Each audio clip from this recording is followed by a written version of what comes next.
Hey YouTube, and welcome to another episode of the Albino Rhino beer review. Today we're reviewing a beer that I was only able to get my hands on thanks to the greatness that is the new LCBO online ordering system. Today we are looking at a beer from Lake of the Woods. It's Lake of the Woods Brewing Company's Forgotten Lake Blueberry Ale. Bang! Now, first and foremost, I never thought I'd ever get anything from these guys, to be honest with you. They are in Kenora, Ontario, which is way out there for me. I'm down in Niagara Falls. Even when I lived in Ottawa, Kenora was a far way away. This is also, I believe, the highest ABV blueberry ale I've ever had at 7.5% alcohol by volume. We have premium beer, born and bred in the north on the top. Winter is coming. Naturally carbonated, unfiltered. Brewed with wild blueberries, hidden in the Lake of the Woods region on a small but pungent back lake. There exists patches of berries, usually reserved for the discerning palates of black bears, and nearly impossible to harvest. Forgotten Lake Blueberry Ale is as much a testament to the region and buy local movement as that of the people who brew it. Strong yet subtle, resilient and determined, such is the flavor of this local craft beer. 7.5% alcohol, 15 IBU, and SRM of 16, and that means it's probably going to be lighter than I expect it to be. Water, malted barley, hops, and blueberries. Contains malted barleys and blueberries as the best served in a glass. We got a glass. We got the respect the paddle glass, boys and girls. Respect the motherfucking paddle.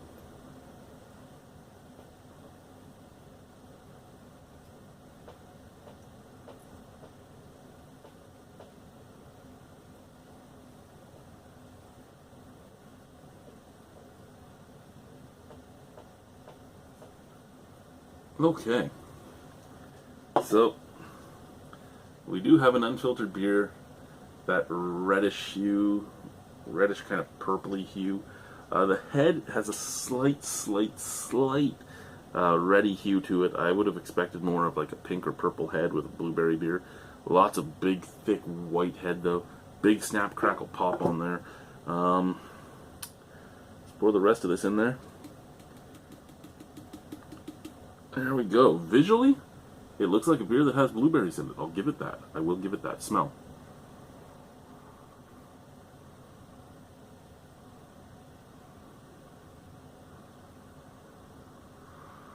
Nothing. Nothing out of the glass at all. Yeah, nothing. Nothing. Can?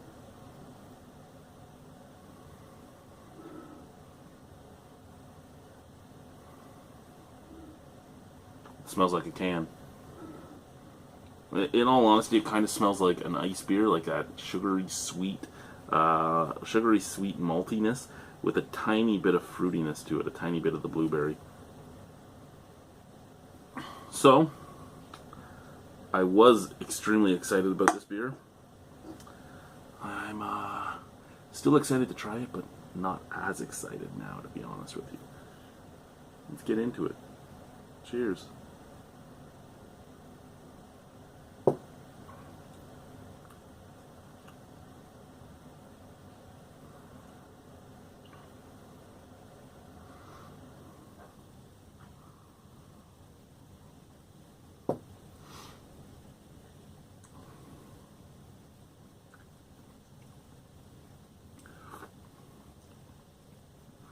Okay. Medium-bodied. 7.5% alcohol. I wouldn't guess that at all. I'd probably guess in the 5 range. It kind of reminds me taste-wise of a Scotch ale. A Scotch ale with a little bit of blueberries to it. Molasses forefront. Molasses forefront, kind of earthy, bready finish. And in the middle, just a little bit of blueberry flavor.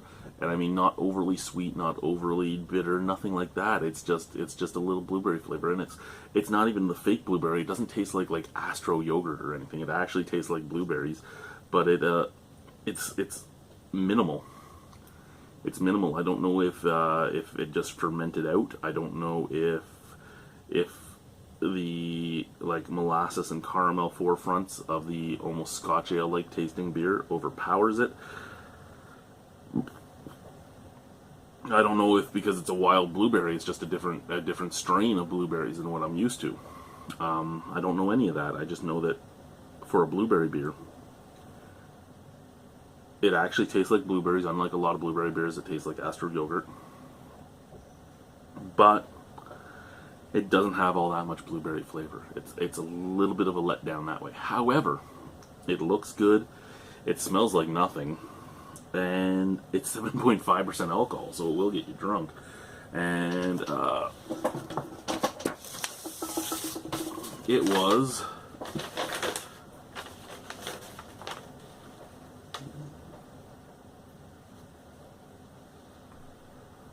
there we go. It is it was $3.45 a can.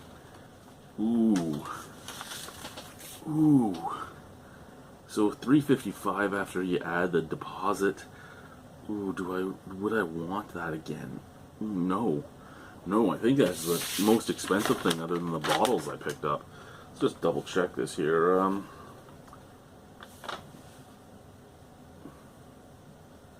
Yeah, other than the bottles, this was the most expensive beer out there.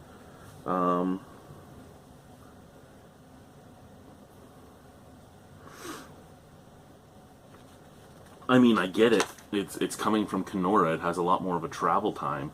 I get that. And you probably have to spend a lot more money for your malts and your hops and everything else get shipped up there, and your cans and everything else. But $3.55 a can. Ooh, it was an okay beer. I mean, there was nothing really wrong with it. It just was a kind of a letdown for a blueberry beer. But once you put a $3.55 price tag on it, for me that's just that kills it. It just isn't worthwhile to me anymore. Like, I give it. It tastes interesting. I mean, it's like a Scotch ale with blueberries. I give it. That it's 7.5% alcohol, and you wouldn't know. So it will get you drunk. But it doesn't have enough blueberry flavor, and it has too big of a price tag for me to really care. I mean, I want to try other beers from this brewery, because obviously they know how to brew. There's no faults in this beer at all. There's nothing wrong with the beer. It's just lackluster for me, and too expensive, again, for me to normally buy. You might love it, and I'm not saying you shouldn't love it. I hate that in the last, 2,000 videos, I'm coming on 4,000 videos now, and I hate that for half the time I've had to reiterate this stuff. You can love it, and I can dislike it. Or I can love it, and you can dislike it. It doesn't mean either of us are wrong. It means that I like it or don't like it, and you like it or don't like it. That's all it means. You can be willing to pay $3.55 a can for this. For what this is, I'm not really willing to pay $3.55 a can, because I can get beers that I find much better from all over the world for that price or below. There are some beers I'm willing to pay a good deal of money for, but this one just isn't it. Do I dislike it? No. Do I like it? No. I'm going to give it a 5.25 out of 10. There's nothing wrong with it. It just doesn't fit my palate. I think it's intriguing that it's like a Scotch ale with blueberries. I think that's very intriguing about it. I think if you get a chance to try it, you should. Especially because I do believe this is the highest ABV one I've ever had. It's a blueberry beer. Other than maybe the Anheuser-Busch one, Wild Blue. Maybe that one was 8%. But it didn't taste as good as this. Anyway, guys, thank you very much for watching. Have a wonderful evening. Au revoir. A bientôt. See you soon. Bye-bye.